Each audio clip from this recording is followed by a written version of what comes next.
let them bring it on. So we have not expelled them. We never had a problem with them. We said we have a problem with Amabungane. We announced it at President Mugabe. Since President Mugabe, I've been to ENCA so many times. They never asked me about Amabungane. Today I speak about Johan Rupert and what Rupert does to this country. They cut the feed and use the Limavarik excuse. But it's Johan. Johan, once you take him on, he takes his initiatives to fight back. He closes people's accounts, Johan. He cuts you off from the media because he owns the media. You know, Johan once wrote an SMS to Floyd and saying to Floyd, you can't say the things you said in Parliament. And Floyd told him not to contact him anymore and all of that. From there, he started making some threats thinking we're scared of. We're not scared of Johan. No. We're not scared of the Oppenheimers. We're not. We took the similar decision of ANN7. ANN7 was used by a faction in the ANC. And then ENCA never took solidarity. Daily Maverick and Amabungane are used by a different faction in the ANC. Same thing that Zuma Group did. Had their own channel, are taking their opponents. The Cyril and Pravin's group now have their own platform, are taking their opponents. And we must not treat them the same way we treated ANN7. The same approach is the same approach. You become factional in your reporting and you single out EFF for your assault. There's no problem. Now, Basson, what is Basson's name? Adrian Basson. I almost said Aldrian because I saw him there at the back. Adrian Basson says they will ask questions on behalf of Amabungane. So anyone who's here from News 24 is sent by Amabungane. So he said they will ask questions on behalf of Amabungane. We have no problem, Sidi, with any question. You can even ask us direction to God, we'll give you. We have no problem at all. We have no problem with any question. You can ask us any question you want to ask us. We have no problem with the media holding us accountable at all. So you must never, he thinks he's doing a big thing to pursue Amabungane agenda in our press conference. Mabungane was never banned in a press conference. It was banned from all activities of the EFF. We're not hiding anything in this conference. You are here, you ask any question. Leaders came here before me, they answered questions. They asked, I come here after political report, I'm here. And after organizational report, the SG will have to come, and then you take him through until we finish. I think our relationship since we arrived here, it has been very nice. And one journalist was saying even the security is very friendly to us. That's EFF for you. Yeah. It gives you couches. Yeah. And in the conference, you've got a well-designed area for the journalists. You have never seen it anywhere. Those who claim to be governing, they make you sit on the floor because they don't respect you. And then when they go to the corners, they say, we support media freedom. We are the people who treat the people who are critical of us very nicely. We don't have a problem at all. Thank you. Thank you very much. So the president and other officials, as per the announcement, they have to be back at 15:30. So let's take one round of hands, keep it crisp, and then I will also persuade them to keep it crisp. So we'll take only one round, Mr. President, because the time is already gone. Number 1, number 2, number 3, number 4, number 5, number 6, number 7, number 8, number 9, number 10, number 11, number 12. Agreed? Number 13. Please remember your number. You have been numbered now. Number 1. Thank you, Mbayiseni. Jan Nyubar for the South African. Arising from your address, Mr. Malema, you said that when you look at the ability of the state to take the lead as for driving economic development, you must not be subjective, you must look at objective facts. Now, given the current performance of the state when it drives development, how will the EFF, given that people have job security, if and when it takes over, be able to have an able state given the state's current situation? And I also just wanted to know, on Section 25 of the Constitution, have you submitted your proposal on how the constitutional amendment should be worded? And lastly, on the NHI, you seem critical of the state's ability to implement it. I read your 250-page document, and you seem to agree with the basic premise, but not with the state's ability to implement. Will you therefore be supportive of the act which you criticized in your speech? Number 2. Hari Chief. Sophie Mkwena from the SABC. I just want to look at the part in your discussion document, Battle of Ideas, when you talk about the current main story today and the developments around the media and EFF. In terms of the Battle of the Ideas, you spoke about self-regulation or allowing media to set its own structures to look at what needs to be done to improve ourselves. But you also said there is nothing that's available right now. The SANEF, the Editors Forum, on many occasions, they have tried to have a meeting with EFF to try and resolve this standoff that doesn't take us anywhere as a country. And you promised that you are busy, it's election time, and that can be done after elections. Are you still willing and available to engage with SANEF to try and iron out these differences? And then the last question is on international balance of forces. The election of Boris Johnson yesterday, what's your reaction? You spoke about a phenomenon of right-wing rising around the globe. Number 3. Thank you. This is a question from me, myself, and ITD Madia, no one else. Julius, I was listening to your speech, and you spoke about the state of your branches, what's happening in the wards, in the provinces, and even about leaders who are out to get positions as opposed to serving the organization. Now, it's a little bit strange for me, considering that a week ago, you and I had a sit-down, and I asked you, what is your assessment of the state of your branches? And you seemed really, really happy with how they were performing back then, a week ago. What has changed in when you're putting together your political reports in your assessment of the state of the EFF? Thanks. Number 4. You are covered. Number 5. Can I have 2 mics and 2 people live? Hajra Marji from Power 987. I'll get to media in a moment, but first, Mr. Malema, did I hear you correctly in your speech when you said President Cyril Ramaphosa was captured and intended to sell off state-owned enterprises?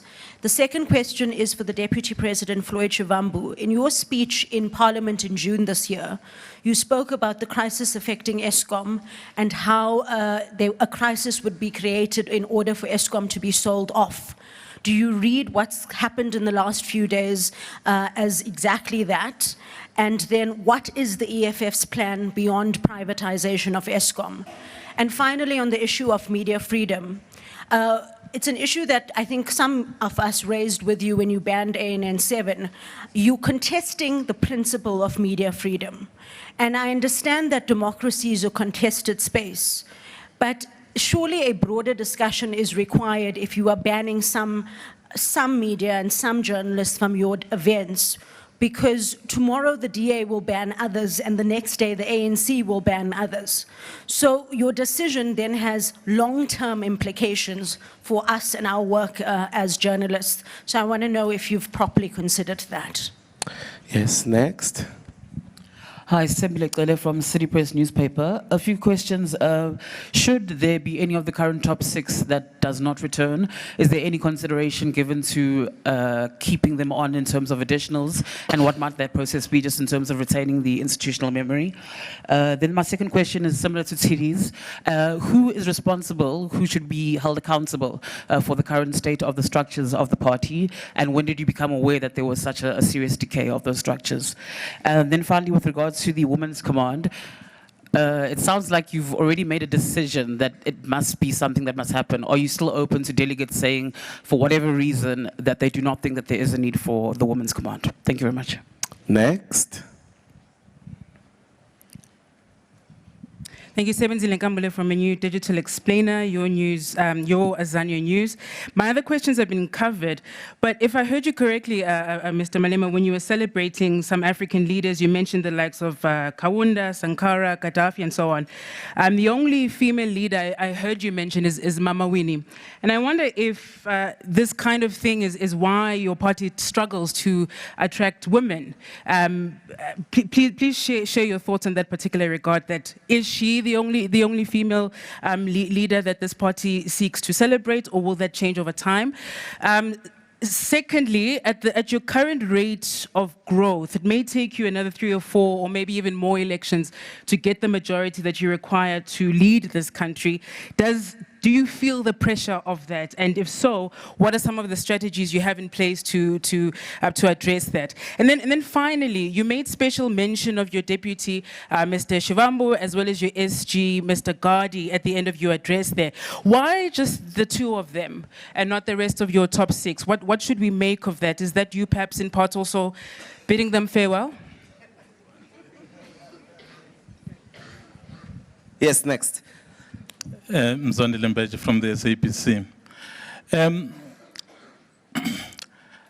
Having banned the publications that you have banned, given the history of also banning ANN7 at some point, and when you were still at the Youth League, having the fight with that BBC journalist, currently you are still an opposition party and obviously gunning to wrestle state power at some point. Are you not worried that perhaps some people will be justified in fearing that should the EFF assume power one day, they can just pick and choose on who they want as a media? Yes, next. On the other side, yeah.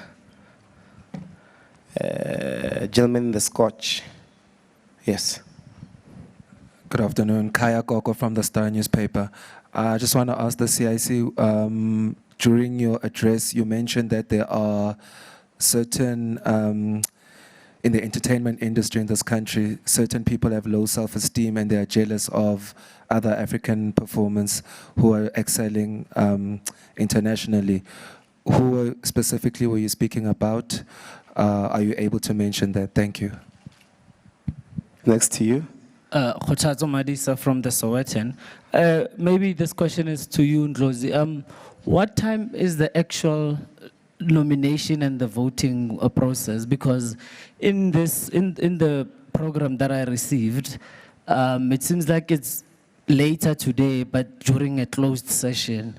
Are you able to help me on that? And to Mr. Malema, you mentioned CCT members who basically do not perform their tasks and they are in committees that basically do not work. Are you not empowered? Why wait until conference? Are you not empowered to remove those members in between conferences? Do you always need to wait 5 years in order to basically remove them? So. Next. Thanks. My name is Tando. I'm from the Mail and Guardian. Just related to the Sowetans' question with regards to the CCT members, can you mention which CCT members have been assigned but not have been doing anything in relation to their work? Also, has their non-work functions affected perhaps the wards and the functioning of the actual organization? Thanks. Okay, next. At the back there. Thank you. I'm Kawelo Magole with UFM and news agency Newsnote. Firstly, the cooperation with NUMSA. Amku here. You mentioned that you want to cooperate with NUMSA. Were you sponsoring a resolution in that way? And then secondly, Pravin Gordhan, you are taking him quite a lot, especially when the load shedding started recently. But today I thought you gave him very little airtime in your report. Especially now that recently, as we have heard even the likes of COSATU and the NUM are taking him. In fact, the NUM even lifting your own wedding, referring to him as a de facto prime minister and calling for his head. So I'm wondering whether it's a point of the EFF saying now we've got this man cornered and he's not worth too much of our time, or was it just a thing that happened that you think you have made a point?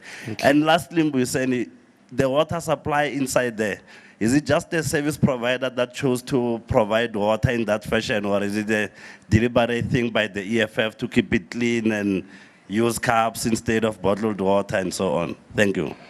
Okay, last one. Harry Chief, this side.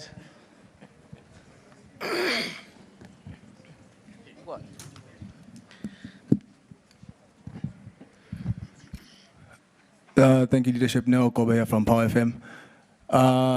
CIC, yesterday the TG mentioned that this event is fully funded by your members, and as things stand, it stands at 32 million. So what was the motive behind inviting business leaders here to come and attend this event? Or was it not to try and, raise funds for the EFF in the next 5 years? Thank you. Thank you very much. Excellent questions, Mr. President. Okay, that's fine. The TG said pretty much 32 million. You hear I'm talking English, pretty much. So which means it's not exactly that. It can be more, it can be less. Now, those people who are at the business lounge paid money as part of fundraising for this. You'll see on, when is it? Tomorrow? No, Saturday? Sunday? At the social evening. That entertainment of that social evening entirely is paid by the monies we raised from the business lounge. And maybe there will be some change, and the new leadership will see what we do. So she's right, that's the situation. Water, I think that we all know that bottled water is very expensive. So if we were to buy these bottles for almost 4,000 delegates, it can't be one per delegate. So we'll have to replenish and replenish and replenish. It is practically impossible. I know, my brother, you want your own bottled water, but unfortunately we don't have bottled water. So what we did, which we thought it was more convenient, was to put the tanks at the back. Anyone who wants to go and drink goes and grab a cup of water and come back. The same thing we do with coffee, the same thing we do with tea. It's for that purpose, yeah. NUMSA, the problem is that we don't listen to ideological inputs, we listen to names. The point is, we need to consolidate forces on the left because the forces on the right are united and are attacking us. And that there is no need for NUMSA and EFF to suffer from egoism. They should put their egos aside and then come and work together. And the only way we can trust each other is to be together at the picket lines. So I'm mentioning NUMSA as an example. But listen to the theory, consolidation of the forces in the left. And then give example for lazy minds to understand what I'm talking about. Because sometimes we pitch very high and we leave a lot of people behind. That's why they ask about what. So that's what we're dealing with now. Praveen, I never mentioned Praveen. I never mentioned Zuma. I never mentioned ANC. I never mentioned any other party except Johan Rupert and Oppenheimer because they bought a country for themselves. Those are the enemies of our people. So when you write a political report, it's politics. As it's helen. As it's helen. Political report must deal with politics. Political report is not a press statement. No, it's not a press statement. They will distribute that report, you will see that it's not a press statement. Actually, intellectuals and scholars who are doing research are going to quote that report at some point. So it's very important when you write in a particular way so that there is a difference between press statement and a political report. And you can't have a report with a Jamnandas this, a Jamnandas that, a Jamnandas, no. Because that report goes into history, but Jamnandas will not go into history. He will never be in history. But if you write a report, you are going to keep him in the history of South Africa. It's an irritation that we'll get rid of, and then that's it. But those documents are historic, so you have to always be above and restrict yourself. Temptations are there all the time to want to move from the script and talk your own things. But because they go into the archives, you ought to stick to text so that people don't say, but they say he said so this in the conference during the political report, but we can't find it in the political report. So that's exactly that. Committees, the SG will report about that. SG's report is not a closed session, it's an open session. So you will see their committees there, their names there, and then he will give account that communication was in Mbuiseni, this is what they did or they did not do anything, like that. So it's not my job when I deal with politics to mention names, because that's a degeneration as well. So we're dealing with politics, so I don't deal with names. And therefore, correctly so, we have no power to remove anyone. According to our constitution, you can remove a person who absconded from meetings for 3 times without apology. But the lazy people and all that, we get them when we come here through the report. Unfortunately, that's why in my report I say, please do not deploy lazy people into the CCT or turn CCT into a dumping center, because we're going to be stuck with wheelbarrows for a very long time. 5 years is too long. So we can't do anything. They're elected. When they don't work, you can't do nothing. They're elected. And then she asked a question, why can't you remove them? Because she's waiting for you to remove them and say dictators removed those who disagree with him. So I can't do that. There's no media that was banned. There's no publication that was banned. We just refuse to associate. Banning means that we must go to Mabungane's office and shut them down and arrest the people who are... No, we just disassociate. But let me tell you, to show that you are biased and partisan, the ANC said, don't buy City Press, don't buy. Don't buy City Press, don't buy. You never asked them that question. Because that time you were causing with Zuma. You never asked them that question. Why? Why? He was a presidential, what do you call it? Presidential Atamali Zuma. I wonder if he asked Zuma that question in one of, or your party is banning media, therefore, what are you saying? They are in power now. They are don't buy city press, don't buy, didn't lead to any banning of media. You are not even worried sitting there that following the don't buy city press, don't buy, we are worried. No, you are not worried because it's said by your favorites, presidential convoy, envoy. Correspondent.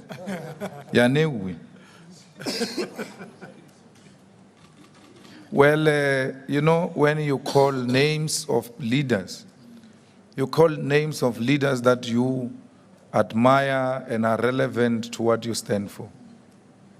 There are so many leaders, female leaders, so many.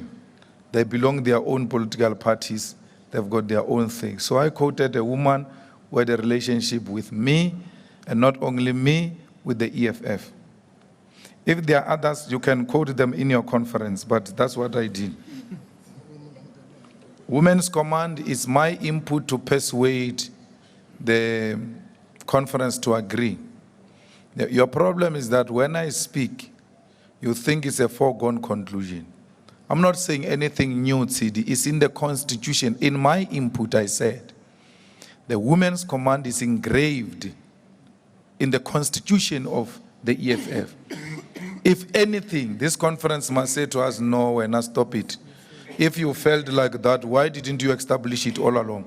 Because you were given mandate in 2014. So I'm not suggesting anything new is there. It's in the Constitution of the EFF. What was the question about officials? Oh, yes. So I mentioned, and SG is not even in my report. It's only Floyd there. I mentioned the SG to thank him because me and him, by virtue of our responsibilities, we work very close. We have to know about each other's activities, not every day, hourly. So if you have a Secretary General, Ace Makashule, and Cyril not having a bond, you are guaranteed that thing is going to collapse. Because they are the drivers of this thing. So that's why I mentioned him, because me and him fought many times. You can't do this, you can't do this, you have to do this, blah, blah, blah. We fight and come together like siblings. Because we are required by the Constitution to have that type of a relationship. And then I zoomed into my submarine. I was submarining when I was talking to Floyd. So when you talk, it's a political talk. You either call the chair or you call anyone, and then you branch out. So I said, Deputy President, no, what did I say? Deputy President and my brother, Floyd Shibambu, the officials, CCT members, PCT members, disciplined delegates. As outgoing president with the powers vested in me, I officially declare this conference open. Listen to that. If you know politics, you can't have trouble about that. Really. It's an exit point. So I would have sent out. So every time we speak, for instance, say, Comrade Chair, agree with me on that time is not even here, it's at the back, or it's not even in the wall. So it's a political talk. Or you can say, I could have deliberately said, CCT members under the capable leadership of the Deputy President. Because I'm now the one who's talking. And then when he comes, he says, CCT members under the leadership of the President. It works like that. But when you are looking for things and you are paranoid, you see things that do not exist. Where am I? Officials, media ban. I think I dealt with that question of the media ban. There was a question about ESCOM. What was the question about ESCOM? Not that we said in Parliament in June when we were debating Parliament that they're going to cause a crisis. Okay, but it's not only with ESCOM. So this is what is going to happen, and you ought to listen very carefully. We told you about even the Guptas. This is what's going to happen. These people came here and gave Cyril money, 1 billion. They came here to give him money. They need their investment returns. They can't just throw money. They need their returns. So the only way to pay back the billion, and it can't be a billion. They can't put a billion and then they get a billion. It has to be 3 billion or 4 billion and all. They can only do that through selling of state institutions, state companies. The first one they want is ESCOM. The second one they want is SAA. SAA press conference was held at those offices of Rothschild. They are going. These things are going. There was unbundling. Look at SAA and look at PRASA. In SAA, they put SAA under business rescue. In PRASA, Mbalula puts a war room to try and internally resolve what could be a potential problems in PRASA. But the target is SAA, is ESCOM, is DINEL. They want to buy those things. And the Ruperts will buy them, the Oppenheimers will buy them, and foreign companies will buy them. Remember when Cyril got elected, de Klerk said, if Cyril sticks to his words, everything will be fine. And his words were, if I get elected, these dysfunctional things, we'll sell them to you. So this is how capital work. They go and make a state institution to be dysfunctional, so that all of you cry and cry and cry, and then they say, that guy who owned Virgin. They say Richard Branson came to our rescue. He's buying that thing we're all complaining about that is collapsing, SAA. Because all of us, when SAA collapsed, we're all going to be angry. We're going to be worried. When they say the man is coming to rescue it, is buying it, he will save jobs, we go like, oh yeah. That's how we start. You create a crisis. You switch off electricity, not with sabotage. You just go and press a switch off and come here and say there was a sabotage. Because when there is no electricity, everybody gets angry. And when we are told there are new buyers of ESCOM, it's going to run very smooth, everybody, yeah. But it's a man-made crisis. And that's why we were shocked to get Communist Party and COSATU begging a billionaire to be a president. What drives businessmen is profit, nothing else but profit. The money into CR17 went in there, and then it went into his trust from CR17, a campaigning man. He says, no, they were paying me my money back. Which money? From which account? Where did you send it to? Let those things that are sealed in courts come out, you will see. These people want their money and they are not playing. So our president is captured, yes. We have a captured president who's captured by white monopoly capital. Investec guys, what's his name? Stephen Koshev, Stellenbosch, the Oppenheimers, and that one in Bidvest. Bidvest has actually captured him long time ago. Brian Joffes captured him long time ago. I was saving in Brian Joffes' thing. The mistake they did was to elect a billionaire for a president. Our branches are launched in more than 90%. We exist in almost all corners of South Africa. So we're in a conference here. We say, even when we exist in 90%, it is not to the expectations of the leadership. And to use words like decay is a desperation of a headline. We are at a formative stage. We cannot have branches that are more stronger than the parties that existed long before us. It's practically impossible. And I said to you in the press conference, that interview I had with you, 90% of our members are actually new in politics. They are joining politics for the first time with the EFF. So at a formative stage, those are the things you are going to expect.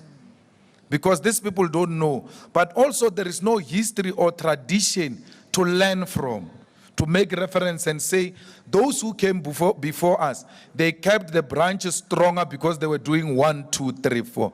They are actually the first generation of branch leaders of the EFF. So I'm coming to say to them, you actually can do more. That's what I said about the student command, and the next thing was that he doesn't want the student command. Then someone came to interview me and I said, this is what I mean, and they say, you are toning down. You want them to elect you. I said, student command delegation are two people. So why would I tone down because I want to be voted for by 2 people? The point I was raising in the press conference is a point I raised with the student command. I said to them, I've led a student organization, made it very strong. I led a youth organization to a point where that youth organization became a political party within a political party. I know what youth are capable of, and I'm not getting that from you, the student command. You'll have to convince us when you leave your conference, so that when we arrive at the National People's Assembly, you ought to have answers why we shouldn't disband you. That's me agitating them to be serious, to focus and say, we must form now an organization which has got a life of its own. That's what I meant by that. So I'm doing the same now with branches. You are not doing enough. You are not doing enough. Even when we do by-elections in the wards, you are not winning the wards because you are not known, meaning you are not leading community struggles where you are branches. Boris Johnson, that's just right-wing. That is a Trump of England. They are best friends. We don't expect anything from that development. Actually, Trump was the one to tell us long before when he was insulting Theresa May. He said to Theresa, I'm happy Britain is going to have a new prime minister. He knew even before that lady was removed from. So the same WhatsApp group. So there's nothing much to be expected from that. SANEF will meet them if they still want to meet us. We said we'll meet them after elections. We met SANEF, by the way, during ANN 7. They came to us, we had a meeting with them. We told them our difficulties. They agreed in corners, or hey, we can see this thing is not going to work. So we'll meet them again. If they want to meet, we don't have any business with meeting SANEF. If SANEF thinks it has got business to meet us, we are public representatives, we are a party in parliament. We meet everyone who wants to meet us. So SANEF must come. The media regulation, I make the point in my report that we support it, but we must tighten the regulating bodies, ICASA and Ombudsman. So we need... and the Broadcast Complaints Commission. Yes. The Broadcast Complaining Commission, we need to give them teeth. They must bite. ICASA, is it ICASA that tells us about data must fall? Data is expensive. Competitions Commission. But structures like ICASA are not zooming into the space to make sure that these things are implemented. So they don't have teeth. They don't have teeth. Journalists themselves are saying to go to ombudsman actually is a waste of time. They say it's a waste of time. And to go to court is very expensive. But tell me here, and I want you to think about this. Amabungan is raising money. And they say, give us money for the following reasons. Then the first reason they say, Malema hates us. Daily Maverick. They are different, those things. It's the same thing, man. Daily Maverick says, Malema hates us. Give us money. So you want me to come and sit with such people, to give such people interviews who are raising money in the name, in my family name, that I hate them. They raise money the same way AfriForum raises money, give us money, we'll take Malema to court. Those are right-wing structures. They are serving an agenda of white supremacists who are threatened by the posture we've taken as the EFF. Give us money, Malema hates us. And then, no, media freedom. That's not media. It's a war. There's no media freedom. It's no media freedom. There's no anyone, even you sitting here, it doesn't matter how much you hate the EFF, you will never agree that part of your reason of existence is that Malema hates you.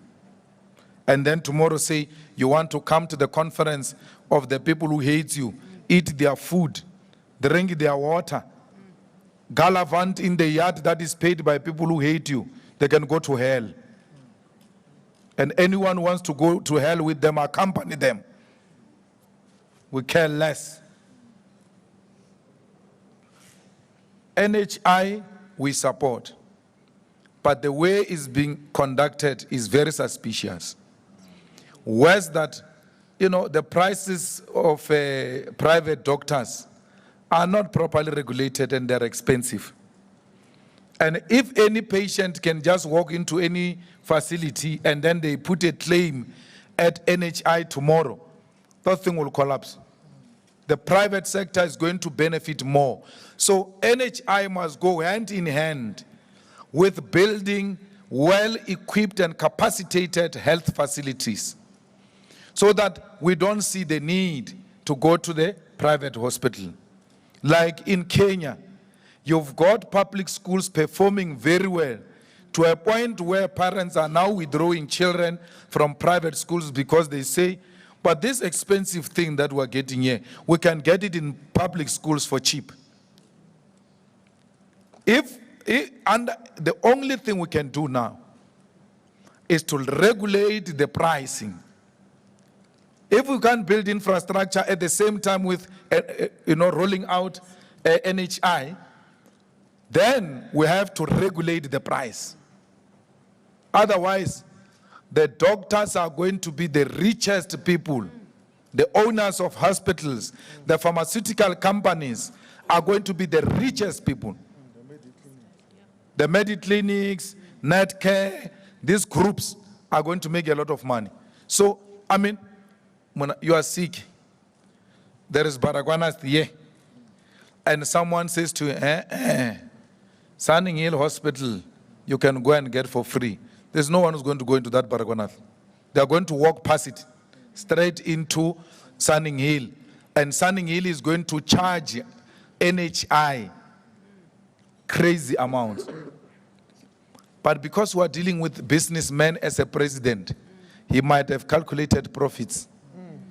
Or no, let's implement this. People are going to rush into private hospitals. When they rush into private hospitals, we maximize profit.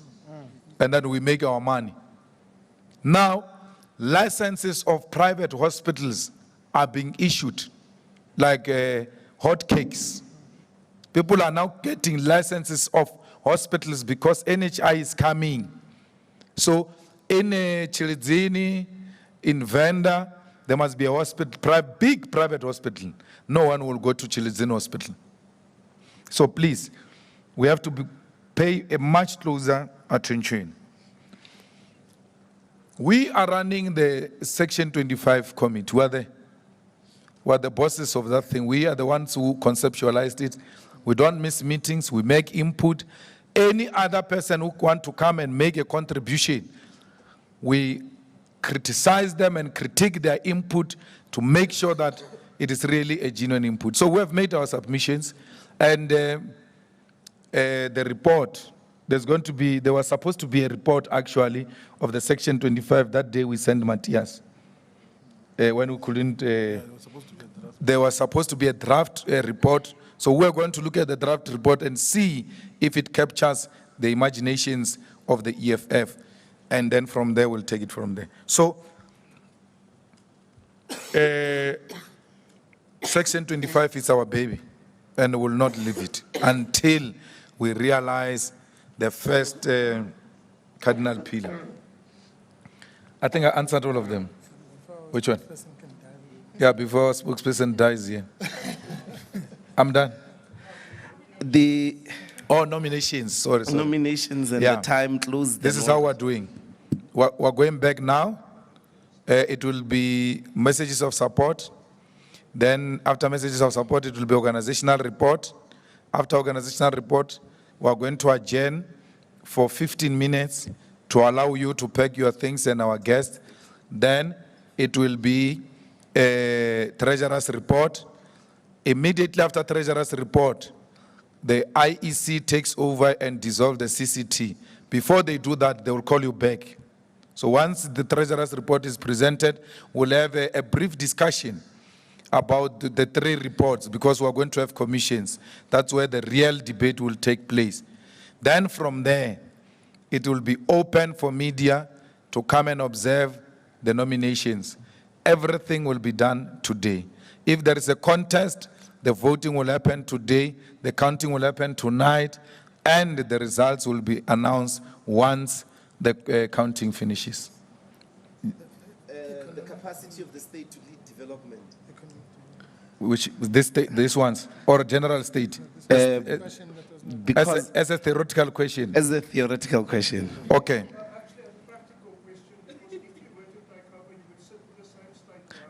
Yeah. Oh. So I said in my report, we must do the Chinese model, where we capacitate the state-owned companies and we channel massive projects to those companies to be headed by them so that there will be infrastructural development and industrialization, and through that create jobs and grow the economy. And the point I make in my report is that there is no proven record anywhere in the world that development and for the country to be successful, the private investment has come in to help in that regard. So China, it is what it is because it's state-led in the strategic sectors of the economy. Cuba is like that because it is state-led when it comes to the economic development. So the politics influence the economic direction of the country, and the economy is controlled by the state.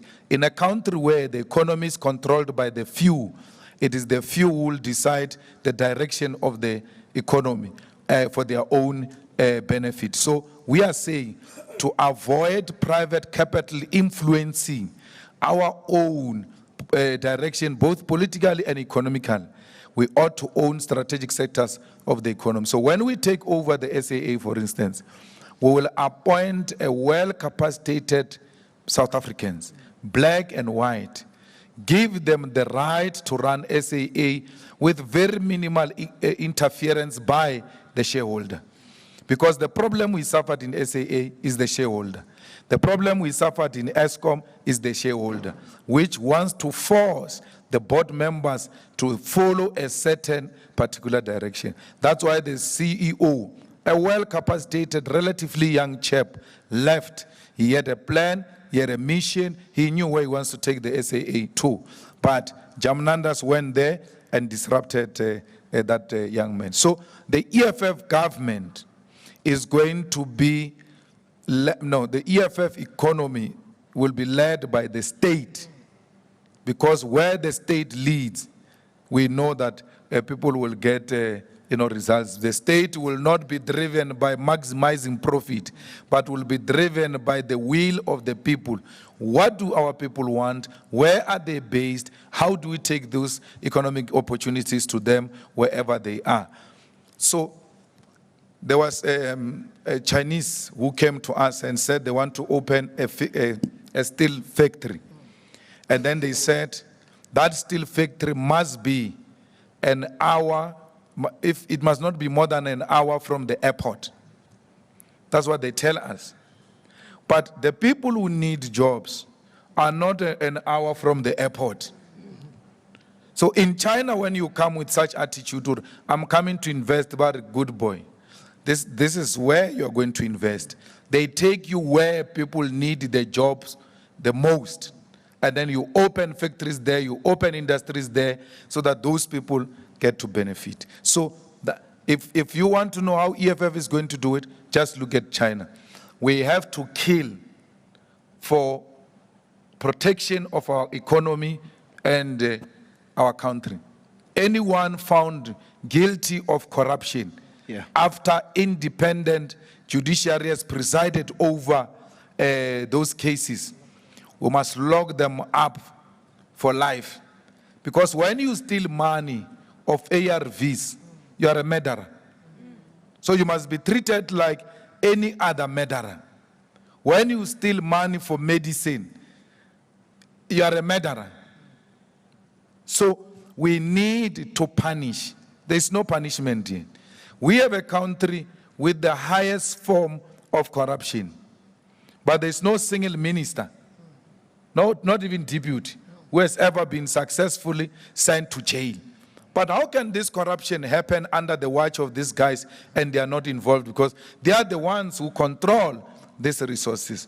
So that's why we say we need a judiciary that is not biased, a judiciary that bites and treats people equally, not because they like this one or dislike that one. The problem in our current state-owned companies is corruption. People are taking for themselves. And it's not corruption only of Africans. Actually, in SAA, it's a white corruption. They are deeply rooted and they are not occupying strategic positions. They are not known. They are not known. They are the ones who decide who gets a fuel tender, who decide this. And some of them are extremely old. They will never leave those positions because they are the ones who are benefiting. You go to Transnet, the same thing. But the face of corruption in SAA, in Transnet, is black people. As if these whites are not involved in corruption in those state-owned entities. So we need to deal with corruption, white or black, ruling party or opposition, it doesn't matter. We need a judiciary that can save us from this thing. The only thing that can save us from this mess of state companies that are dysfunctional is, firstly, the police. The hawks must not be corrupt. Then the prosecuting authority, they must not be corrupt. Then the judiciary, they must not be corrupt. But when you appoint an NDPP with the hope that he will protect Cyril and go after Julius, then you must know we've lost a mark. This is what Cyril did when he came to power. He did exactly what Zuma did. If you want to see how corrupt these people are, they took SARS and they took NPA. That's where you start. Then once you've got the two, you are made. Because Cyril's non-disclosure of those donations must attract 50% penalty and 200% interest. You can count for yourself.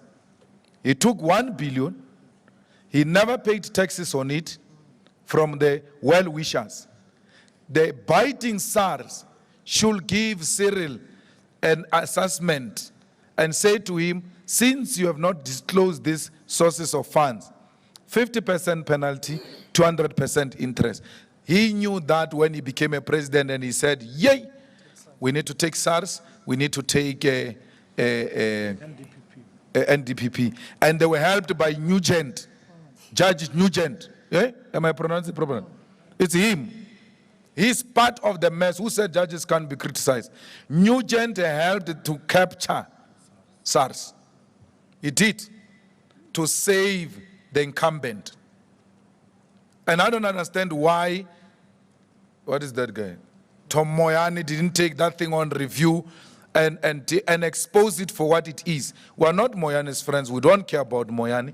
But we're not going to say because this person is going after our enemy, even if he's going after them wrongly, we must not do anything. No. SARS is captured by people who are well known and friends of Trevor Manuel, who was chairing that interviews of those people. The second one is NPA. It's captured. It can't prosecute. It can only prosecute those who oppose the president. Let me tell you, and this is my last point, we are cruising back into that state we were before. We're going back there. I've read your report, Young Yanni. Cyril is your friend, but he's your favorite, not friend. Your book, you write very nicely of him there. I can tell you those things you wrote there, that's not him. That is what you are being sold to as the media. The real man is a man who runs government for the benefit of the few who are in business with him to maximize profit. Thank you.